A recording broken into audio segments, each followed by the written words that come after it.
mga kasi ayan, ito na yung isda na kanina nakita nyo. Ngayon kakainin na natin. So, sobrang matinik pala to mga kasawi. Ayan siya, sobrang tinik. Para siyang style na bangus din.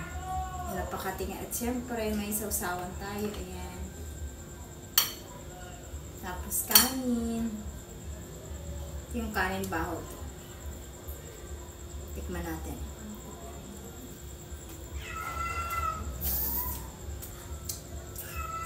Sarap. Hindi siya ganun ka lasa, matabang. Matabang siya. Isda. Mas masarap pa rin yung mga bangus at saka yung yung ibang isda na ganun. Tara, kain tayo.